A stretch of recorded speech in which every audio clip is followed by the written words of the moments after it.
श्री जगन्नाथ महाप्रभु के भक्त श्री सदन कसाई।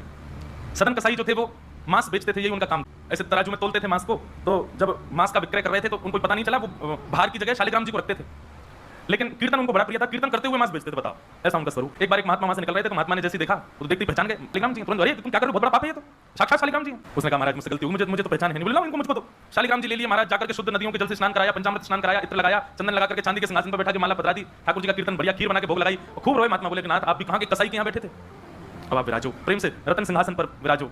रात्रि को महात्मा के स्वप्न में आए और स्वप्न में आकर के बोले सुनो, सुबह होते ही हमको ले जाओ और हमको वो सदन कसाई के पास छोड़ के आओ। महात्मा बोले महाप्रभु मांस बेचता है, वो आपको तोलता है, तोलने के लिए भार बना करके रखता है, आप उसके क्या करेंगे? ठाकुर जी कह रहे हम जितना कह रहे उतना करो बस। बोले नाथ ये तो वेद विरुद्ध हो जाएगा, ये तो शास्त्र विरुद्ध हो जाएगा, मैं आपको कैसे वहां छोड़ के आ सकता हूं? आपको वहां क्या सुख मिल रहा है? वो शुद्ध नहीं, पवित्र नहीं, उसका स्थान अच्छा नहीं, मांस विक्रय करने वाला व्यक्ति, महापापी व्यक्ति, वहां क्यों जाना है आपको? ठाकुर जी बोले कहीं पर हमको स्नान करने में सुख मिलता है, कहीं हमको सिंहासन पर बैठने में सुख मिलता है, कहीं भोजन करने में सुख मिलता है, कहीं माला पहनने में सुख मिलता है, सदन कसाई के हमको लुढ़कने में सुख मिलता है। उसके तराजू में जब वो तराजू से तोलता है तो इधर उधर लोटपोट होते हैं, हमको उसमें बहुत आनंद आता है, हमको छोड़ के आओ उसके पास ही।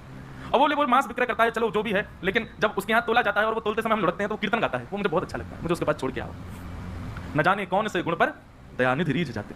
सदन कसाई के पास महात्मा वापस आ गए और आकर के शालिग्राम जी देने सदन कसाई बोले नाथ यहाँ क्यों ले आए इनको दोबारा, या तो मांस बिकता हूं मैं, बहुत गंदा स्थान है ये। बोले धरो इनको अपने पास ही। ठाकुर जी रात में स्वप्न में आकर के कह गए कि उनको तुम्हारे संगी रहना है। हाथ पांव कांपने लगे, नेत्रों से अश्रुधार गिरने लगे सदन कसाई के। मन में विचार करते हुए कहता है कि मैं इतना पापी, इतना गंदा इंसान, और ये ठाकुर जी मुझसे मिलने के लिए मेरे पास चले आए। मैं इनके लिए इतना भी नहीं कर सकता कि दूषित काम ना करूं। ज्यादा से ज्यादा क्या होगा, भोजन ही तो नहीं मिलेगा मुझे, धन ही तो नहीं कमाऊंगा, लेकिन इससे बड़ा और धन क्या चाहिए कि ठाकुर जी मेरे से मिलने के लिए व्याकुल हो रहे हैं। उसी समय सदन कसाई ने अपनी दुकान बेच दी, सब काम बंद कर दिया और बस अपने ठाकुर जी के लिए जीवन जीने लगा। आप मुझसे मिलने के लिए तड़प रहे थे नाथ, अब मैं तड़पूंगा आपसे मिलने के लिए, मैं आऊंगा आपसे मिलने के लिए। और निकल पड़े सदन कसाई जगन्नाथपुरी की ओर।